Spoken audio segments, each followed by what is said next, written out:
Hello friends, welcome to our channel. This is Pulki Sharma. Last lecture में हमने अपवहन वेग की व्युत्पत्ति की थी। अपवहन वेग को हमने निकाला था, ठीक है। उसका डेरिवेशन हमने कंप्लीट किया था और आपको बोला गया था कि आज आपको अपवहन वेग और विद्युत धारा के मध्य संबंध स्थापित करेंगे। याद है या भूल गए? जिन बच्चों ने चैनल को सब्सक्राइब नहीं किया, चैनल को सब्सक्राइब करें, लाइक करें और अपना अपना फीडबैक दें।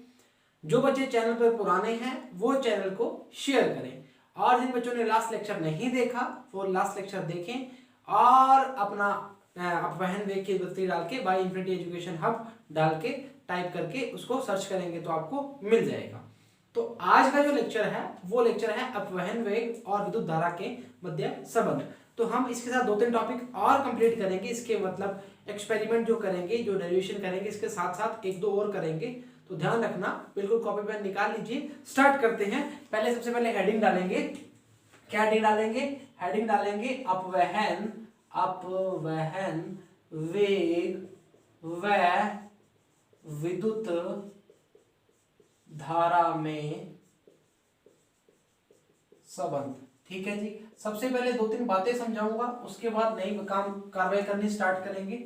मान लो कि एक चालक है, ये चालक है जी, ये एक चालक है जिसकी लंबाई क्या है? L है।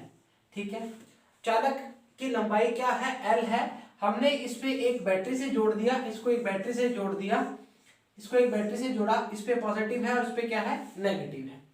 ठीक है, तो इस पे जो मुक्त इलेक्ट्रॉन होंगे वो क्या करेंगे? इस दिशा में आने स्टार्ट होंगे। आपको मैंने बताया भी था कि जो ड्रिफ्ट अपवहन वेग होता है वो एक दिशा में जाता है और जो तापीय वेग होता है उसकी दिशा क्या होती है? अलग अलग होती है, जिसको हम बोलते थे यादृच्छिक गति करता है।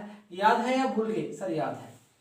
तो हमने क्या बोला कि जो इलेक्ट्रिक फील्ड है, विद्युत क्षेत्र है, वो इस डायरेक्शन में लगेगा और उसके जो मुक्त इलेक्ट्रॉन है वो इस डायरेक्शन में मूव करेंगे। ठीक है, वो मुक्त इलेक्ट्रॉन पूरा लिख देते हैं ताकि आपको याद रहे। फ्री इलेक्ट्रॉन्स बोलते हैं इसको। अभी क्या होता है जी? अभी क्या होता है? अभी ये होता है कि इसकी डायरेक्शन और इसकी डायरेक्शन, दोनों की डायरेक्शन क्या है? विपरीत है। अच्छा, अभी हम क्या करते हैं, इस पे मान लो एक रजिस्टर लगाया, चलिए उसका तो छोड़ो। हम क्या करते हैं, इस पे जो बैटरी लगाते हैं, बैटरी की अगर हमने धारा को ज्यादा करना है तो फ्री इलेक्ट्रॉन की स्पीड क्या हो जाएगी? बढ़ जाएगी। इसको हम बाद में समझा देंगे। पहले आपको ये बता रहे हैं कि अगर हम इसकी विभवांतर को बढ़ाएंगे तो धारा का मान क्या हो जाएगा? बढ़ता जाएगा। मतलब फ्री इलेक्ट्रॉन्स क्या करेंगे? जल्दी जल्दी मूव करना स्टार्ट करेंगे। पहले लेक्चर में बताया था कि अगर किसी को हमें धारा के लिए एक बंदा वहां पे खड़ा कर दिया और हमने वैल्यू को पैडल जल्दी मारने स्टार्ट कर दी तो इलेक्ट्रॉन जल्दी निकलने स्टार्ट होंगे। याद है या भूल गए? सर याद है। अच्छा, अभी हमने क्या बोला? अभी फ्री इलेक्ट्रॉन जा रहे हैं, मुक्त इलेक्ट्रॉन जा रहे हैं इस डायरेक्शन में और हम पोटेंशियल लगा रहे हैं और दोनों की दिशाएं क्या है? विपरीत हैं। तो अगर हम बोलेंगे कि इसके विपरीत में, मतलब इसमें इसके जो आयतन में मुक्त इलेक्ट्रॉन है वही क्या होंगे? इसके नंबर ऑफ इलेक्ट्रॉन होंगे। जो इसके अंदर इलेक्ट्रॉन है वो इसके अंदर क्या होंगे? नंबर ऑफ इलेक्ट्रॉन होंगे। तो हम क्या बोलेंगे? चालक के अंदर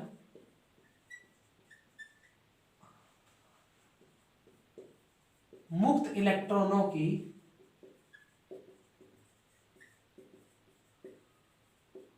संख्या। ठीक है, तो हम क्या बोलेंगे? n तो नंबर ऑफ चालक है इनटू चालक का आयतन, ऐसे ही बोलेंगे। अच्छा, तो अभी क्या बोलेंगे? n क्या है? नंबर ऑफ इलेक्ट्रॉन है। अगर हम बोलेंगे क्षेत्रफल, एरिया इनटू लेंथ तो भी बन जाएगा। अब देखो कैसे। अगर सर हम क्षेत्रफल बोलते हैं तो क्षेत्रफल का मतलब क्या होता है? लंबाई इनटू चौड़ाई, लंबाई भी लिख सकते हैं। अगर इसको 3 बार एल कर देंगे तो हम क्या बन जाता है? इसकी क्या बन जाता है? आयतन का नाम आना स्टार्ट हो जाता है। 2 रहते हैं तो क्या रहता है? क्षेत्रफल। 3 बनते ही क्या बन जाता है? आयतन बन जाता है। समझ आ गई? अच्छा, समझ आ गई सर। अच्छा, अभी हमें देखो, अभी हमें किसके बीच में संबंध बताना है? धारा के बीच में और अपवहन के बीच में, वेग के बीच में। तो कुछ ऐसा काम करना पड़ेगा कि धारा और अपवहन वेग दोनों का मान आ जाए। I बराबर में Q/T चाहिए हमें। इसके लिए हमें आवेश का मान भी चाहिए और समय का मान भी चाहिए। क्लियर बात? अच्छा, अभी हम क्या करेंगे? अभी हम लिखाएंगे कि चालक के अंदर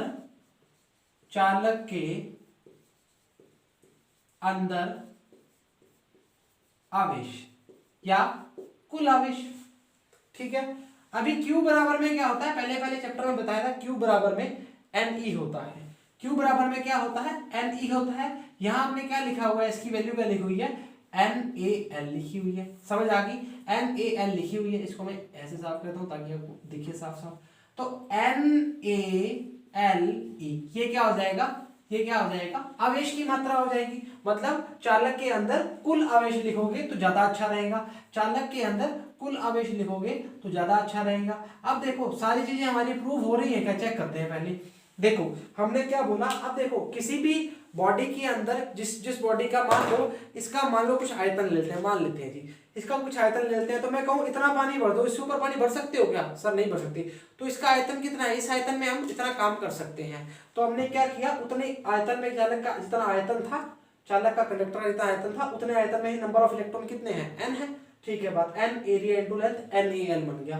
तो ये क्या बन गया, चार्ज क्या बन गया, NaLe। ठीक है, अच्छा अभी हमें क्या निकालना है, अभी हमें क्या निकालना है, हमें निकालना है वेग। चालक का वेग क्या है, वेग बराबर में क्या होता है, वेग बराबर में होता है दूरी बटा समय, दूरी बटा समय। अभी हमें समय की जरूरत है, समय की जरूरत है, तो हम क्या लिखेंगे, समय बराबर में, समय बराबर में दूरी कितनी है, दूरी कितनी है, यहां से लेते हैं यहां तक दूरी कितनी है, L। और जो वेग होगा वो क्या होगा, ड्रिफ्ट वेग, मतलब अपवहन वेग होगा, जिसको हम बोलते हैं औसत वेग बोलते हैं, जिसको हम औसत वेग का नाम क्या देते हैं, अपवहन वेग का नाम लेते हैं। याद है, T क्या है, समय है, L क्या है, लेंथ लंबाई है, इतनी लंबाई मतलब दूरी है, मतलब मुक्त इलेक्ट्रॉन को क्या करना पड़ेगा, इतनी दूरी से उसको दूरी तय करनी पड़ेगी। तो T क्या समय, L अपॉन VD आ जाएगा। समझ आ गई बात। तो हमारे पास दोनों चीजें हमें मिल चुकी हैं। फर्स्ट हमारे पास क्या मिला है, चार्ज मिला है, दूसरा हमारे पास क्या मिल गया, समय मिल गया। आवेश और समय का मान, दोनों का मान मिल गया। अभी हमारा काम क्या है, अभी हमारा काम क्या है, अभी हमारा काम है कि हम करंट का मान निकाल लें। तो हम लिखेंगे चालक के अंदर, चालक के अंदर धारा का मान, धारा का मान क्या लिखेंगे, I बराबर में, I बराबर में क्या लिखेंगे, Q अपॉन T लिखेंगे। तो Q की वैल्यू क्या है, Q की वैल्यू है सर Na, सॉरी इसको बड़ा लिखते हैं थोड़ा, NaLe अपॉन T। समय का मान क्या है, L अपॉन VD। VD कहाँ जाएगा, ऊपर जाएगा, L से L कट जाएगा, तो I बराबर में क्या आ जाएगा, VDENA। अब देखो जी मैंने इसको ऐसे क्यों लिखा है, ये भी आपको बताएंगे। यहां तक समझ आया, यहां तक समझ आया। अब देखो जी संबंध कैसे बन गया, I क्या है, करंट है, VD क्या है, ड्रिफ्ट वेलोसिटी, अपवहन वेग है, दोनों के बीच में संबंध आ गया। अब बच्चे क्या करते हैं, इसको रट्टा मारते हैं और भूल जाते हैं। अब आपको रट्टा नहीं मारना, आपको मैं एक नाम बताता हूं, दो नाम बताता हूं तो आपको याद रहेगा। अच्छा हमने देखो Q बराबर में, Q बराबर में क्या लिखा है, NaLe। NaLe को अगर हम अपने व्हाट्सएप की फॉर्म में पढ़ेंगे तो हम क्या पढ़ते हैं, इसको नाली, क्या पढ़ते हैं, नाली।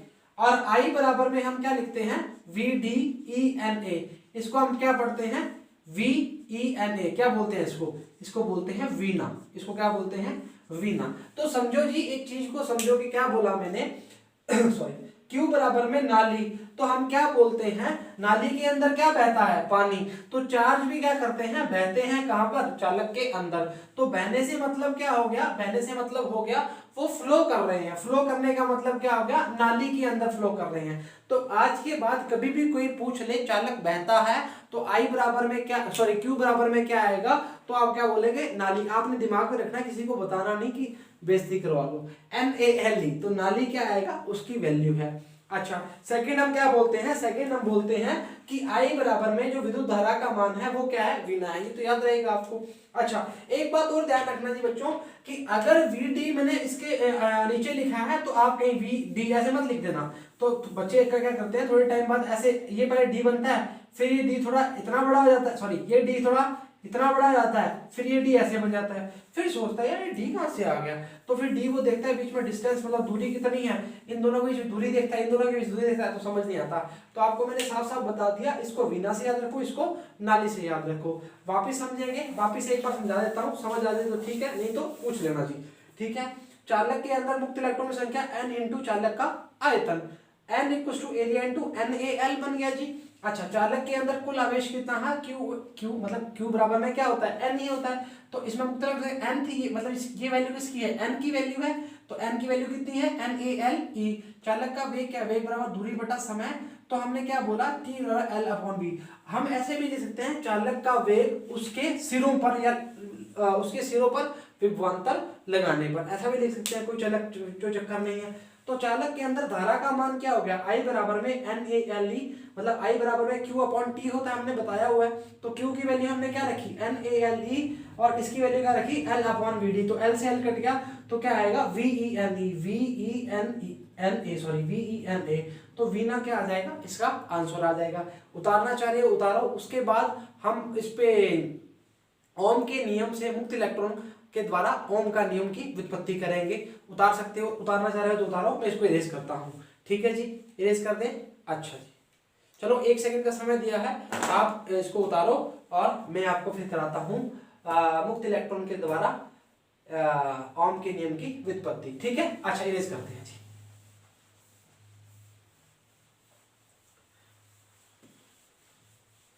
आसान था, मुश्किल वाला काम नहीं था। उम्मीद करते हैं समझ आ गया होगा।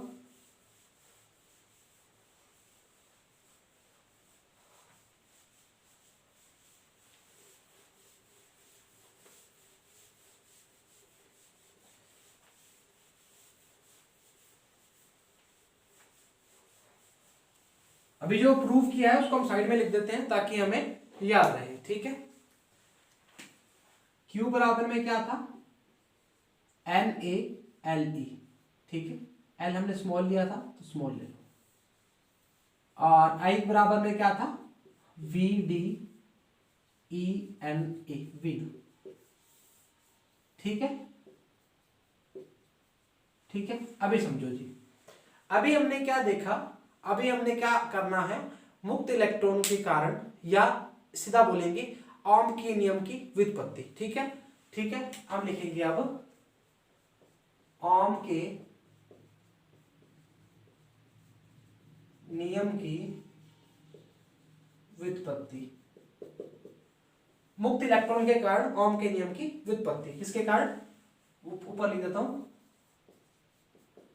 मुक्त इलेक्ट्रॉन से। ठीक है, अच्छा अभी देखो क्या करना है। अभी हम क्या करेंगे, जो Vd है ये क्या होता है, ये होता है अपवहन वेग। इसका वैल्यू हमने कितना निकाला था, Vd का वैल्यू कितना निकाला था, E/τ/m, ये निकाला था। अभी हम क्या करेंगे, अभी हम क्या करेंगे, और E बराबर में क्या लिया था, E बराबर में क्या लिया था, V/L। E बराबर में क्या था, V/L। ठीक बात। अच्छा, कुछ इंप्लीमेंट करना चाहोगे। अच्छा, ओम का नियम एक्चुअली होता क्या है, V बराबर में क्या होता है, IR। V बराबर में क्या होता है, IR। तो हमारे पास एक्चुअली वैल्यू है किसकी, हमारे पास सर अगर I चाहिए, और अगर हमें I हमारे पास है और हमें V मिल जाए कहीं से, तो V क्या है, पोटेंशियल है, और यहां पर जो V है वो क्या है, वो अपवहन वेग है। क्यों, इसमें चेक करते हैं, ये क्या है, अपवहन वेग है, पर इस V की वैल्यू क्या होती है, V/L। तो V/L आ जाएगा, तो काम बनना स्टार्ट होगा या नहीं होगा। तो अगर हम इसमें Vd की वैल्यू पुट करते हैं तो देखते हैं काम बनता है या नहीं बनता, चेक करते हैं। आओ आओ, हमें तो बस इसके विषय रिलेशन बताना है। तो I बराबर में क्या था, VDENA। ठीक है, ये धारा का मान था, हमारा धारा का मान I बराबर में, अगर इसमें हम लिखते हैं VD का मान रख रहा हूं जी, ये वाला मान रख रहा हूं, E/τ/m। ये E एक और पड़ा है NRA। कोई बच्चा बोल रहा है सर माइनस क्यों नहीं लगाया, तो कोई इशू वाली बात नहीं है। अगर मैं Q बराबर में -E लेता हूं तो अगर आप मानना चाहोगे तो भी चल जाएगा। ठीक है, तो चला लेंगे, कोई इशू वाली बात नहीं है। ठीक है, I बराबर में जैसे हम 1.6×10⁻⁹ लेते हैं। ठीक है, तो हम क्या करेंगे, ये और ये कितना बन जाएगा, E का स्क्वायर बन जाएगा, ये E/τ/NA/m। ठीक है, अब हम क्या देखेंगे, I बराबर में इस E की वैल्यू क्या है, E बराबर में V/L है। तो अभी क्या लिखेंगे, E² V/L L, M L लिख दे, एल नीचे आ जाएगा, तो एन ए। ठीक है, अभी क्या करना है, अभी हमें v अपॉन आई बन गया हमारा, तो v अपॉन आई बन गया तो क्या लिखेंगे, क्या लिखेंगे, इसको एम एल को उधर भेजेंगे, एम एल अपॉन ई स्क्वेयर तो एन ए अप बराबर में v अपॉन आई, तो r बराबर में क्या आ जाएगा, एम एल ई स्क्वेयर तो एन ए, ये बात आ जाएगा। तो r क्या है, रेजिस्टेंस, रेजिस्टेंस क्या होता है, प्रतिरोध, तो v क्या है, v पोटेंशियल डिफरेंस मतलब विभवांतर, I क्या है, विद्युत धारा, और r क्या है, प्रतिरोध। तो हमने क्या निकाला, r के बीच में संबंध स्थापित कर दिया। क्लियर बात। अच्छा, ये क्या हो गया, यह ओम के नियम की व्युत्पत्ति करता है, कोई दिक्कत वाली बात नहीं है। मैं यहाँ पर जहां जहां वैल्यू पुट करी है वहां मैं वैल्यू लिख देता हूं ताकि आपको कुछ परेशानी ना उठानी पड़े। यहाँ क्या लिखेंगे, यहाँ लिखेंगे VD का मान, VD का मान रखने पर, ठीक है, यहाँ क्या लिखेंगे, VD का मान रखने पर, और यहाँ क्या लिखेंगे, यहाँ लिखेंगे E का मान, E का मान रखने पर। ठीक है जी, ये लो जी, अभी आपको दिक्कत आनी नहीं चाहिए, क्योंकि अब देखो एक चीज बताता हूँ जी, विद्युत क्षेत्र अगर किसी बच्चे को E बराबर में V अपॉन एल, क्योंकि ये मैंने बताया नहीं था, पहले चैप्टर में बताया था शायद, अगर नहीं बताया तो समझ लो जी। विद्युत क्षेत्र का मतलब क्या होता है, हमने बोला कोई L लेंथ का क्या था, चालक था, L लेंथ का चालक था, उसके अंदर हमने क्या लिया, विभवांतर लगाया, विभवांतर लगाया तो उसमें विद्युत क्षेत्र कितना हुआ, E उत्पन्न हुआ। तो L लेंथ पे V विभवांतर उत्पन्न हुआ, पोटेंशियल डिफरेंस विभवांतर उत्पन्न हुआ, और उसमें विद्युत क्षेत्र कितना हुआ, E हुआ। तो हम अगर बोलते हैं, अगर हम एक एग्जांपल बताता हूँ चीज बताने के लिए, Q बराबर में Ne बोलते हैं, जैसे मैंने वहां पर बोला है Q बराबर में -E, तो इलेक्ट्रॉन की बात करते हैं तो हम क्या बोल देते हैं, E बोल देते हैं। तो N के लिए हम क्या बोलते हैं, 0 1 2 3 4 5, याद है क्वांटीकरण का सिद्धांत वाला। तो वैसे ही आवेश का क्वांटीकरण याद है। अच्छा, वैसे ही हम क्या करते हैं, E = V अपॉन एल लेते हैं। तो मेरे हिसाब से कुछ परेशानी वाली बात होगी नहीं, अगर परेशानी होती तो पूछ सकते हो जी। ठीक है, यहां से हमने क्या निकाल लिया, ओम के नियम की व्युत्पत्ति कर दी। ठीक है जी, व्युत्पत्ति होगी। अभी हमने एक चीज और पढ़ी थी, पहले लेक्चर में हमने क्या पढ़ा था, पहले लेक्चर में हमने पढ़ा था कि धारा घनत्व क्या होता है। तो धारा घनत्व का हमने वैल्यू निकाला था, वो आया था J = I अपॉन A, याद है या भूल गए, सर याद है। तो I अपॉन A है, तो I की वैल्यू क्या है, I की वैल्यू क्या है, VDENA। ठीक है, उतारना चाहोगे, उतारना चाहोगे तो उतारो, इसका मैं इरेज करता हूं, उसको इरेज कर दे। अच्छा, इसको इरेज करते हैं, इसको इरेज कर लो,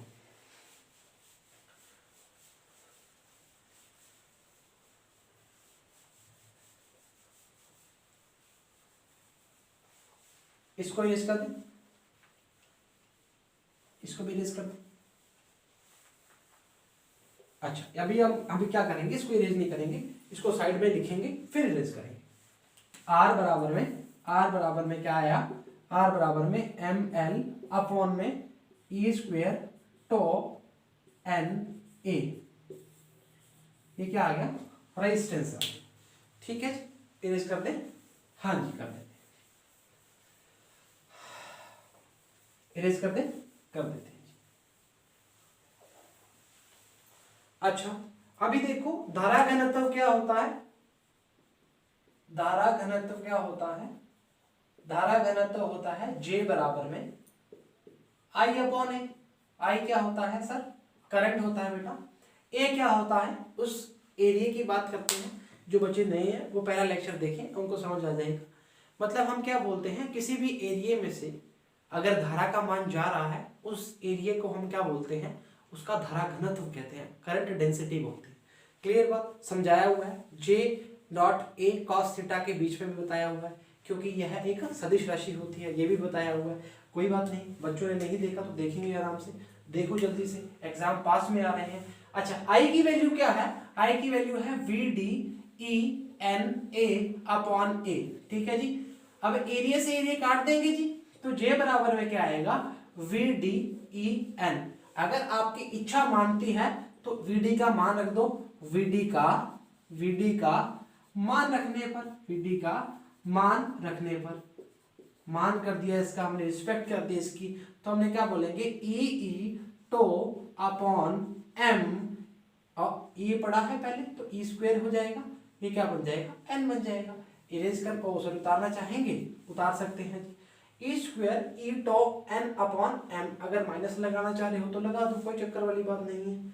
कहाँ लिखा नहीं क्या हमने, चलो ये लिख दो, कोई दिक्कत वाली बात नहीं है, ठीक है जी। अच्छा समझो, अगर हम यहाँ क्यू लिखेंगे तो ये प्लस का हो जाएगा, ठीक है, इसको एडजस्ट करते हैं ताकि आपको परेशानी ना हो, ठीक है। तो क्या आया, माइनस ई स्क्वायर ई टॉ एन अपॉन एम, वीडी का मान रखने पर ई टॉ अपॉन एम, यहाँ पे ई पहले ऑलरेडी पढ़ा था तो ई स्क्वायर हो गया। ये क्या हो गया, धारा घनत्व के बीच में, धारा घनत्व के बीच में संबंध आ गया, किसके साथ, अपवहन वेग का संबंध आ गया। अपवहन वेग को तो हमने चेंज ही कर दिया, तो हम क्या बोल देंगे, करंट, इलेक्ट्रिक फील्ड, विद्युत क्षेत्र के बीच में बोल सकते हैं। अच्छा टो क्या था, विश्रांति काल था हमारा, ये ध्यान रखना जी, भूलना नहीं, चीजों को भूल जाओगे तो काम खराब होना स्टार्ट हो जाएगा, न्यूमेरिकल में बहुत दिक्कत आएगी। तो अभी हमने क्या देखा, एक वैल्यू और लिखेंगे, चलो लिखी हुई क्या मतलब है। तो हमने आज क्या पढ़ा, हमने ये पढ़ा कि क्यू क्या होता है, क्यू नाली होता है, आई क्या होता है, आई बिना होता है, इस तरह से याद रहेगा। VD क्या होता है, ई टो अपॉन एम, माइनस का बता दिया आपको, अगर ई की जगह माइनस ई की जगह अगर मैं क्यू लिख दूंगा तो परेशानी नहीं होगी, Q E tau upon M भी लिख सकते हैं। ई बराबर वी अपॉन एल बता दिया आपको, किसी भी लेंथ एल लेंथ की चालक के अंदर अगर हम पोटेंशियल विभवांतर उत्पन्न करते हैं तो उसमें विद्युत क्षेत्र की संख्या क्या होती है, विद्युत क्षेत्र बनने वाला क्या होता है, ई होता है। तो ठीक है, E equals to minus DV upon D R भी करते हैं, वो भी बताएंगे, सेकंड चैप्टर की बात है। आर बराबर में M L E square tau upon N A, ये प्रतिरोध का मान है। ये हमने क्या किया था, ये हमने क्या किया था, ओम के नियम की व्युत्पत्ति, याद समझ रहे हो। इस जो फॉर्म को है, इस फॉर्म को मैं वापस बताऊंगा आपको, टेंशन मत लो, एक बार फिर बता दूंगा, पर अभी याद करना जरूरी था क्योंकि इस पे जो हम न्यूमेरिकल्स करेंगे, हम इस पे सवाल करेंगे, वो बहुत जरूरी है, ठीक बात। अच्छा उसके बाद हमने क्या बताया, धारा घनत्व के बीच में संबंध बताया, आई अपॉन ए, आई की value d v d e n a upon a से ही काटेंगे। अब VD का मान रख दें तो e square e to n upon m, ये भी हो जाएगा हमारा। अच्छा अभी जो मेन मुद्दे की बात यह है, जो बच्चे लेक्चर्स को नहीं लगा रहे वो लेक्चर्स को लगाएं, और जो बच्चे लगा रहे हैं उसके लिए बहुत अच्छा है, और उनका एक अच्छा काम यह है कि वो चैनल को सब्सक्राइब करें और चैनल को शेयर करें। जो भी आसपास आपके स्टूडेंट्स, आपके भाई, आपके सिस्टर, जितने भी फ्रेंड्स हैं आपको, उनको सभी को बोलो चैनल को सब्सक्राइब करें। रीजनिंग का पोर्शन करना है, रीजनिंग का पोर्शन करना है तो रीजनिंग का पोर्शन भी अवेलेबल है, वो भी कर सकते हैं। तो आपसे यही रिक्वेस्ट है कि जिन जिन बच्चों ने नहीं चैनल को सब्सक्राइब किया वो चैनल को सब्सक्राइब करें, और अपने स्कूल्स में और अपने आसपास जितने भी दोस्त हैं उनको शेयर करें, बिकॉज हमारी जो ड्यूटी है वो आपको पढ़ाना है और आपके लिए शेयर करना है। जैसे हम आपके लिए रेगुलर हैं, अगर आप हमारे लिए रेगुलर हो जाएंगे तो हम एक बहुत अच्छी फैमिली बनाएंगे, मतलब हम सोचेंगे कि हमारा एक परिवार है, तो हम परिवार की तरह ही रहेंगे, परिवार की तरह ही रिएक्ट करेंगे आपसे, और ये फैमिली है, जो हमारी जो फैमिली है ये ऐसे ही बढ़ती रहे जैसे बढ़ती आ रही है। तो आपसे यही उम्मीद करते हैं और यही आपके आशा और कामना करते हैं कि आपका जो विषय है उज्जवल हो। जो भी बोर्ड्स की तैयारी कर रहे हैं, जो भी नीट की तैयारी कर रहे हैं, जो भी मेडिकल नॉन मेडिकल जिसकी भी तैयारी कर रहे हैं, वो रेगुलर क्लास लें और रेगुलर अपनी अटेंडेंस रखें, ठीक है। तो आज के लिए इतना ही, आप सभी को all the very best and thank you very much.